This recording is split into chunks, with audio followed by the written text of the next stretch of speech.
ശാരംഗപാണി എന്ന എഴുത്തുകാരന്റെ സ്ഥാനം സിനിമയിൽ എന്താണെന്ന് തെളിയിക്കപ്പെടേണ്ടതുണ്ടായിരുന്നു.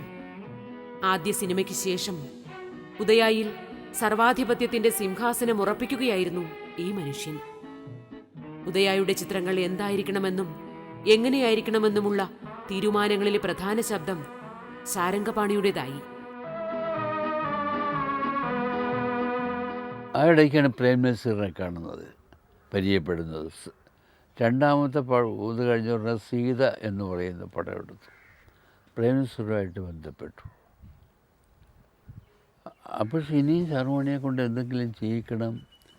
ഉമ്മ കണ്ട ആർട്ടിസ്റ്റുകൾക്കൊക്കെ ഇതല്ലാതെ എന്തെങ്കിലും പുള്ളിയുടെ കയ്യിൽ കഴിവുണ്ടോ എന്ന് പരിശോധിക്കണ്ടേ. അതുകൊണ്ട് കൈവിടേണ്ട, പുള്ളിയെ പിടിച്ച് ഈ 90 രൂപ ശമ്പളത്തിന് ഇവിടെ അങ്ങ് സ്ഥിരപ്പെടുത്താൻ പറയും. അവളുടെ സിനിമയുടെ ഗ്ലാമറിൽ ഞാനതങ്ങ് സമ്മതിച്ചു. അങ്ങനെ ഗ്ലാസ് ഫാക്ടറിയിലെ ജോലി രാജിവെച്ചു. ഉദയായില്ല ഒരു ശമ്പളക്കാരൻ 100, 110 ഇങ്ങനെ പടിപടിയായിട്ട് ഉയരുമ്പോൾ എൻ്റെ മനസ്സിൽ ഉണ്ടല്ലോ, അത് കണക്കാക്കി ഓരോ തരം കഥകൾ.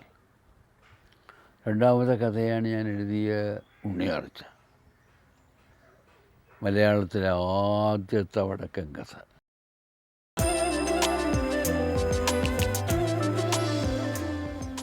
രാജവാഴ്ചയുടെ കാലത്ത് അത് ഈ കമ്മ്യൂണിസ്റ്റ് ഗവൺമെൻറ് വന്നതിന് ശേഷമാണ് അതൊക്കെ മാറിയത്.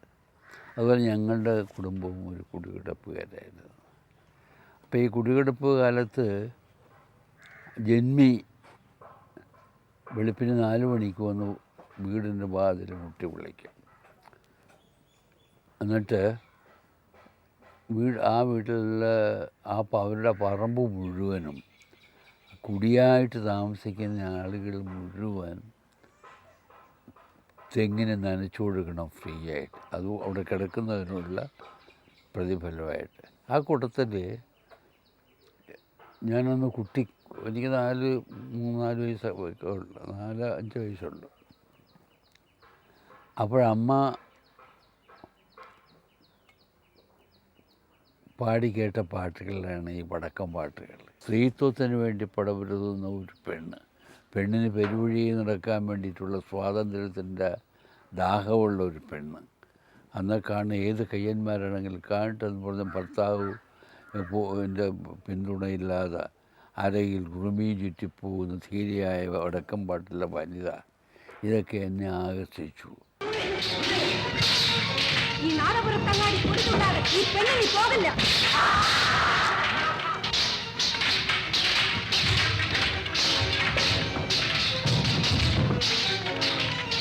ഉണ്ണിയാർച്ച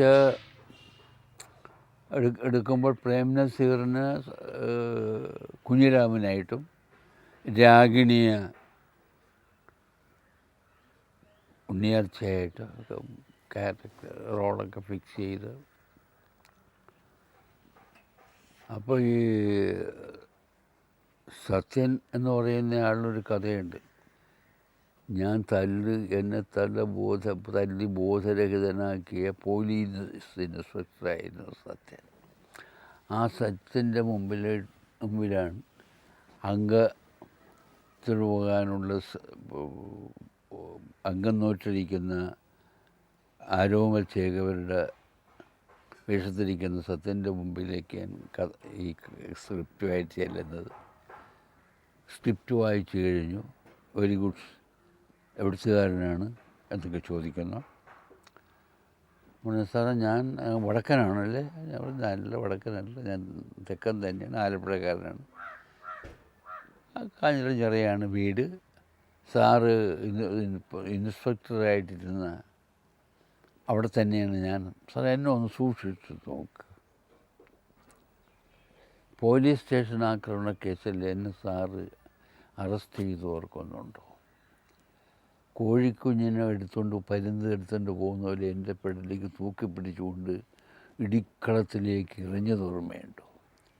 റൗണ്ടിലിരിക്കുന്ന ഇടിയം പോലീസുകാരുടെ മുമ്പിൽ കിടന്ന് ഞാൻ പിടഞ്ഞത് ഓർമ്മയുണ്ടോ? അങ്ങനെ എൻ്റെ രാഷ്ട്രീയ ജീവിതത്തിലുള്ള വേദനകൾ അത് കേട്ടപ്പോൾ സത്യൻ ആകെപ്പാട് അപ്സെറ്റായി. സോറി